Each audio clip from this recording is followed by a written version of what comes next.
It's no surprise that freight trains make the perfect candidate for smuggling drugs. Think about what a freight train's job is. It's to haul as much cargo as possible for long distances. And on top of that, freight trains are largely unchecked during their travels. They cross international borders, and their destinations are usually either major cities or distribution hubs, with access to large population centers and other distribution sites. Cartels, gangs, and drug smugglers alike all know this and use freight trains to their advantage every day to carry out their operations. But how in the world do these groups sneak thousands of pounds of contraband through international borders? And what are governments doing to combat this? Also, what are railroads doing to stop their trains from being turned into giant drug smuggling vessels? And what do they do if a train is found to contain contraband?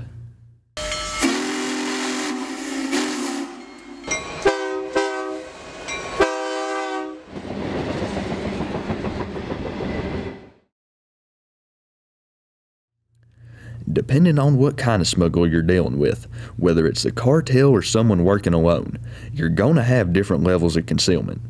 Usually, if it's someone working alone or a group with limited resources, they'll just put the drugs wherever they can. This includes attaching contraband up above the axles, stuffing it in one of the many little nooks and crannies around the rail car, or hiding it in and amongst cargo, and that'll be that. Now, that can work for drugs that are being peddled within Mexico and Central America, since security is relatively low. But for illicit substances being shipped into the US and Canada, the smugglers have to get way craftier. Enter the cartels. Do not underestimate what a cartel will do to traffic drugs. They've even gone as far as building fleets of single-use semi-submersible watercraft, extensive networks of underground tunnels, and actual catapults solely for this purpose. The cartels know where the trains are going, either through inside information from a railroad employee or through the use of a scanner or internal software, such as ATCS. Once a cartel has their sights set on which train they want to use for drug smuggling, they either stop it in its tracks through some form of sabotage and load their contraband before the train can get going again, or load the contraband while the train is stopped at a siding, yard, or border checkpoint. Sometimes, even the cartels will just put drugs wherever they can, on or in the rail car. But most of the time, their concealment methods are much more elaborate, especially for trains entering the U.S. Cartels will modify rail cars with false floors, false walls, secret compartments, and much more in order to hide their stash.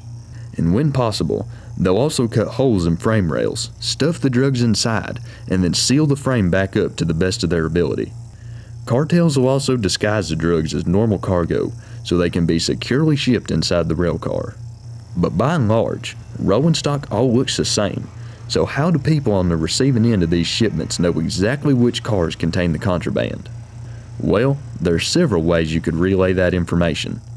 Usually, the rolling stock of interest will be marked with special yet inconspicuous graffiti that is relayed to the person or team on the receiving end so they know exactly which rail car or rail cars contain the drugs. Or they could use Apple AirTags as a cheap tracking device so the cartel can relay the rail car's exact location to the receiving party at all times. There's practically a million ways to ID a rail car and transmit its identifying features to someone else. Also, knowing the cartels and all their resources, I wouldn't be surprised in the slightest if they own or steal rail cars that they modify in back shops for even more drug carrying capacity. U.S. Customs and Border Protection and Railroad Police are the front lines of defense against these illicit substances entering the country, and they have a few techniques that they use for the detection of contraband and illegal immigrants on trains. So let's take a look at how a train entering the U.S. from Mexico is inspected. Remember, each of the three railroads that interchange U.S.-bound trains with Faramex are going to do things slightly differently. So for simplicity's sake, we're only going to look at how Union Pacific inspects an inbound train. But just keep in mind that these practices are by and large the same between UP, BNSF, and CPKC. First, the train is rolled through the border checkpoint at about 5 miles an hour. It's crucial the train never stops unless it absolutely has to. And while the train is moving, there are border protection officers, who are sometimes accompanied by drug-sniffing dogs, standing on either side of the tracks, meticulously inspecting every single car and locomotive, trying to spot any abnormalities, contraband, or illegal immigrants that might be accompanying the train. But the Border Protection officers can't see inside the cars or cargo, and they simply don't have the ability to manually check inside each car while the train is moving. So U.S. Customs and Border Protection employs X-ray machines that look through the rail cars and keep track of their identification marks as they pass by. They also have multiple cameras that provide a 360-degree view of each rail car, and if anything suspicious is spotted during this phase of inspection, such as a person, abnormalities in the rail car, or an unusual dark spot on the X-ray machine, it's usually dealt with immediately. But sometimes, the suspicious rail car or cars will be flagged for further inspection, because after the train passes through the X-ray machines and cameras, it's stopped in a secure holding area where Union Pacific Police, drug-sniffing dogs, and CBP officers simultaneously inspect the train once more. Again, if a suspicious rail car is found, it's sometimes able to be resolved quickly, but other times, the car might be set aside and dealt with while the rest of the train continues on. All the while, the legitimate recipient of this rail car is being informed of what's happening. However, even all this ain't foolproof. U.S. Customs and Border Protection and Railroad Police have found sections of track littered with railcar seals just a few miles north of the U.S. border, which means smugglers are targeting the trains even after they've been approved to enter the U.S., prompting more inspections well after the trains have crossed the border.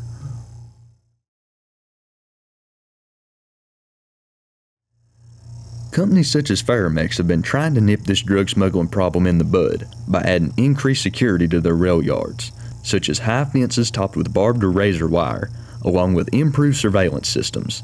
They've also hired more railroad police who work closely with Mexico's police force and military, and they conduct more inspections on trains before they ever even come close to the border, which seems to be working. But will there ever be a totally foolproof solution that seizes 100% of drugs trafficked by rail, or any means of transportation for that matter? No, absolutely not. The cartels and organizations that railroad police and US CBP are up against are relentless, both in creativity and determination. But at the same time, so is law enforcement, so it's really just a never-ending race to see who can outfox the other. Unfortunately, as long as cartels, gangs, and drug smugglers exist, illicit substances will be trafficked between the U.S. and Mexico in some capacity. The good news is that we're doing all we can to stop it, and by and large, it's working. Thanks for watching. If y'all enjoyed this video, consider checking out some other ones of mine. Also, maybe pass yourself by the merch shop. Anyways, till next time.